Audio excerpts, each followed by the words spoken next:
नमस्कार विद्यार्थी मित्रांनो, पवित्र पोर्टल संस्थांचे रजिस्ट्रेशन चालू झालेले आहे. 15 जून नंतर तुम्हाला प्राधान्यक्रम द्यायचे.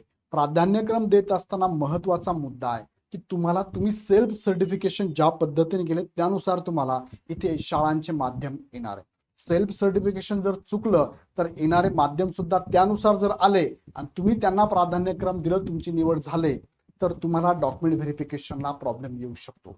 सो सेल्फ सर्टिफिकेशन केल्याप्रमाणे तुम्हाला जर शाळेचे माध्यम येत असेल तर एकदा व्हेरीफाय करा की मला कोणत्या माध्यमांच्या शाळा पात्र असणार किंवा मी कोणत्या शाळेच्या माध्यमांसाठी पात्र असणार, ते डॉक्युमेंट माझ्याकडे आहे का, एकदा व्यवस्थित चेक करा. हा व्हिडिओ शेवटपर्यंत बघा.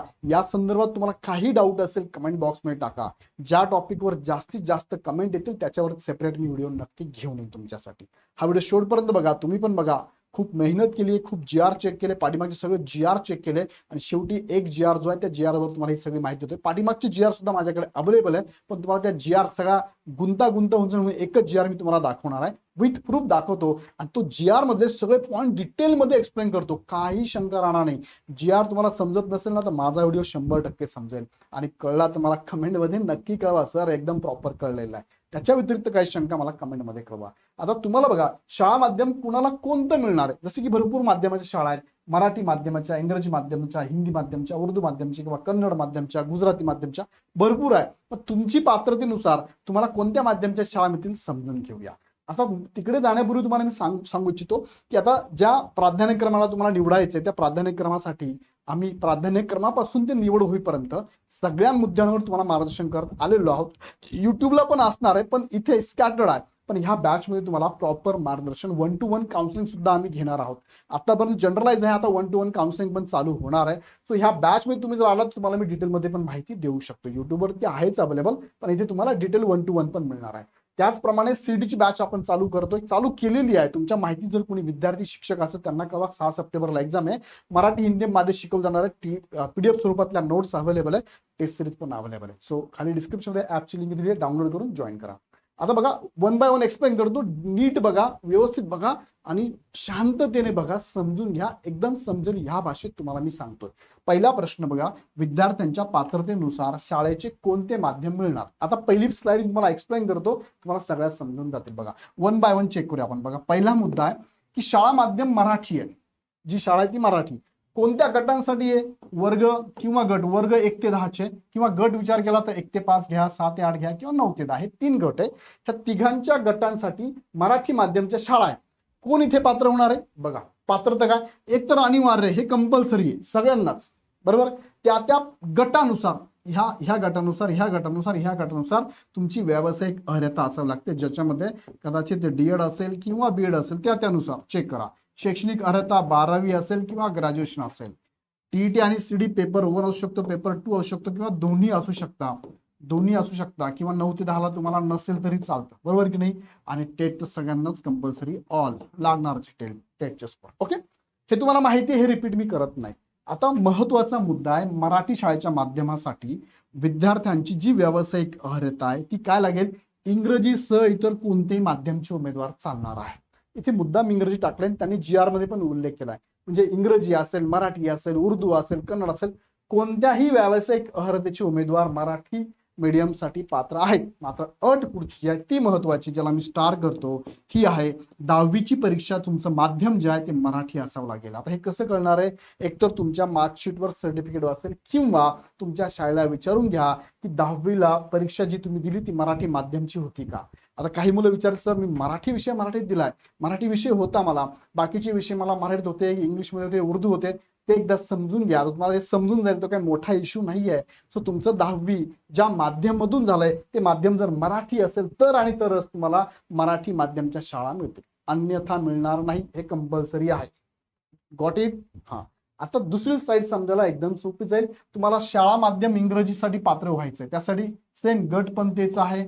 पात्रतेमध्ये अनिवार्यता तीच आहे, मी तुम्हाला आता सांगितली त्याप्रमाणे इंग्रजीसाठी. आता व्यावसायिक अर्हता पण तीच आहे, फक्त इथे स्टार करतो मी, 10वी माध्यम तुमचं इंग्रजी असणं गरजेचं असणार आहे.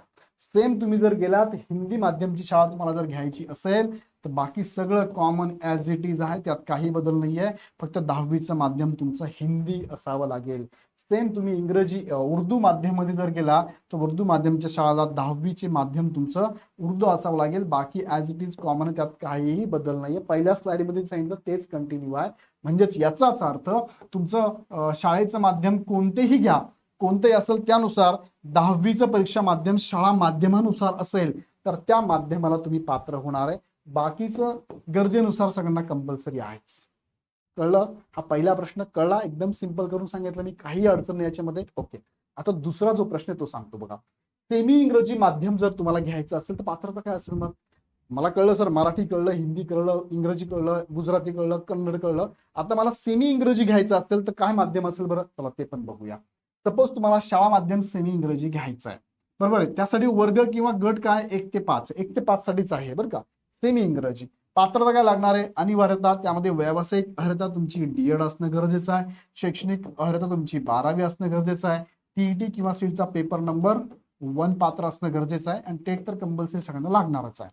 मग त्यासाठी बघा, व्यावसायिक अर्हता काय लागते तुम्हाला? इंग्रजी कंपल्सरी आहे, बरोबर आहे. आणि 10वीला काय कोणतंही माध्यम चालतं, काही प्रॉब्लेम नाहीये. पण मात्र व्यावसायिक अर्हता इंग्रजीच लागेल. म्हणजे ज्यांची व्यावसायिक अर्हता इंग्रजी आहे त्यांना 1 ते 5 गटासाठी सेमी इंग्रजीच्या शाळा पण येतील. कळतंय मी काय बोलतोय? सेमी इंग्रजी शाळा येतील. म्हणजे त्यांना कदाचित असं होऊ शकतं, त्यांना 1 ते 5 च्या सगळे माध्यम येऊ शकतात आणि 6 ते 8चे पण जे माध्यम आहे त्यापैकी काही माध्यम येऊ शकतात, कारण त्याचं शिक्षण तसं असेल. कळतंय? पुढचा व्हिडिओ मी घेतो हवं तर, या माध्यम हे शिक्षणानुसार, या व्यावसायिक शैक्षणिक अर्हतेनुसार कोणतं माध्यम तुम्हाला मिळेल, किती माध्यम मिळतील, हा प्रश्न तुम्हाला पडू शकतो. तुम्हाला कमेंटमध्ये टाका, त्याचा पण व्हिडिओ मी घेतो. ज्या टॉपिकवर जास्त कमेंट येतील त्याच्यावरती पुढे व्हिडिओ घेतो, बरोबर आहे. पुढे आता हा मेजर प्रश्न आहे बघा. मेजर प्रश्न काय आहे? असं घडलेलं आहे म्हणून त्यांनी टाकलं बघा. असे उमेदवार प्रवर्गानुसार उपलब्ध न झाल्यास काय करावे? तुम्हाला माहिती असेल, फॉर एक्झाम्पल एससी कॅन्डिडेटला एखाद्या सेमी इंग्रजी शाळेमध्ये काय व्हॅकन्सी आहे आणि एससी कॅन्डिडेट ह्या प्रकारामध्ये भेटलाच नाही, नॉट अवेलेबल झाला, तर काय करायचं मग? किंवा एसटी घ्या किंवा ओबीसी घ्या किंवा त्या प्रवर्गाचे, किंवा एखादा खेळाडू आहे त्या प्रवर्गानुसार पण तो भेटलाच नाही. एससी मधला खेळाडू पाहिजे आपल्याला, नाही भेटत आहे. एससी मधला प्रकल्पग्रस्त पाहिजे, नाही भेटत आहे. जरा अवघड नाही, किचकट होऊन जाईल ना. आता हे भेटलेच नाही मग काय करायचं? पुढचे काही वर्ष भेटले मग काय करायचं? मग त्यासाठी काय केलं? दुसरा पर्याय त्यांनी दिलेला आहे. दुसरा काय पर्याय? जर नाही भेटले पहिल्या टप्प्यात तर काय? नवीन जाहिरात द्या. नवीन जाहिरातीमध्ये सेम पात्रता पण ठेवा. कोणती? ही पात्रता आता जी सांगितली तुम्हाला, ही पात्रता पण ठेवा. त्याच्याबरोबर दुसरी पात्रता त्यांनी पर्याय दिले बघा. बाकी सेम आहे बघा. 1 ते 5 गडे सेमी इंग्रजी पात्रता अनिवार्यता सेम ठेवलंय. व्यावसायिक अर्हता इथे मात्र बदल केलाय, ते स्टार करतो मी. इंग्रजी सोडा, मग कोणतंही माध्यम घ्या. मग बघा, पहिले काय होतं? इथे इंग्रजी होतं, आता काय केलं? कोणतंही घ्या, कोणतंही घ्या चालेल. मात्र 10वीची परीक्षा माध्यम जे आहे ना त्याला पर्याय दिले त्यांनी. एकतर 12वीला त्यांचं 12वी सायन्स मध्ये असावं, 12th सायन्स असावं, किंवा BA किंवा MA इंग्रजीमध्ये असावं. दोघांपैकी एक, BA पण चालेल इंग्रजी, MA पण चालेल इंग्रजी, ऑप्शन आहे तो पण किंवा मध्ये. किंवा BSc घ्या किंवा MSc घ्या. म्हणजे किती ऑप्शन दिले? 5 ऑप्शन दिले. व्यवसाय करायचा कोणती असू द्या, पण 10वीचं परीक्षा माध्यम तुमचं ह्या 5, 12वी 10वी परीक्षा नाही, 10वी हे ऑप्शन नाही, हाच नाहीच आहे. म्हणजे हा नाहीच आहे. पर्याय कोण दिले? 12वी सायन्स चालेल, एक तर BA मराठी, BA इंग्लिश किंवा MA इंग्लिश, BSc आणि MSc, ह्या 5 पैकी कोणताही उमेदवार यासाठी पात्र होईल. पण केव्हा? पहिल्यांदा ही ऍड अशी द्यावं लागेल, इथे नाही भेटले तर मग या पात्रतेसह हे विद्यार्थी सुद्धा इथे पात्र असणार आहे. आता तुम्हाला सर हे तुम्ही सांगितलं, पण हे खरं आहे का? चला मग तुम्हाला दाखवतो मी GR. हा GR आहे 20 जानेवारी 2026चा. ह्या GR मध्ये त्यांनी हे एक्सप्लेन केलेलं आहे बघा, बरोबर. आता मी तुम्हाला GR कडे घेऊन जातो, म्हणजे तुम्हाला डिटेल GR कळेल. बघा, हा GR आहे आणि ह्या GR मधले 20 जानेवारी 2026चा GR आहे. शिक्षण आणि क्रीडा विभागाचा GR आहे. 4 नंबरचा पॉईंट यामध्ये आहे. आता मी परत एकदा ते एक्सप्लेन करतोय तुम्हाला, पण शॉर्ट मध्ये करतो. जे तुम्हाला मी सांगितलं तेच तुम्हाला सांगतोय. मी तुम्हाला सांगितलं 3 टप्प्यात सांगितलं, त्यातला पहिला टप्पा बघूया की तुम्हाला माध्यमनुसार पात्रता काय असणार आहे, बरोबर आहे. आता यात त्यांनी काय एक्सप्लेन केलं थोडक्यात तुम्हाला सांगतो बघा. 4 नंबरचा पॉईंट लक्षात घ्या. काय? पहिलं, माध्यमनुसार कोणती स्कूल असणार आहे. शासन GR 19/6/2013चा, त्यामध्ये हा बदल करण्यात आलेला आहे. परिच्छेद 1 मधला 3रा पॉईंट आहे. ओल्ड नियम हा होता आणि आता न्यू नियम काय? ओल्ड सांगण्यापेक्षा डायरेक्ट न्यू कडे तुम्हाला मी घेऊन जातो. यात काय सांगितलं बघा. बालकांचा मोफत सक्तीच्या शिक्षणाचा अधिकार अधिनियम 2009 मधील तरतुदीनुसार प्राथमिक शिक्षकाकरिता म्हणजेच 1 ते 8वी शिक्षकांची शैक्षणिक, व्यावसायिक व शिक्षक पात्रता परीक्षा अनिवार्य करण्याबाबत निर्गमित करण्यात आलेल्या शासन निर्णय शालेय शिक्षण क्रमांकाचा हा 2013चा GR मधील तरतुदीनुसार सेमी इंग्रजी अध्यापन शिक्षण पद्धती अवलंबिणाऱ्या शाळांमधील शिक्षकांची शैक्षणिक व व्यावसायिक अर्थ शिक्षक पात्रता परीक्षा अनिवार्य राहील. ओके, इथपर्यंत ठीक आहे. जे कंपल्सरी त्यांनी सांगितलं. आता पुढचा मुद्दा महत्वाचा राहील बघा.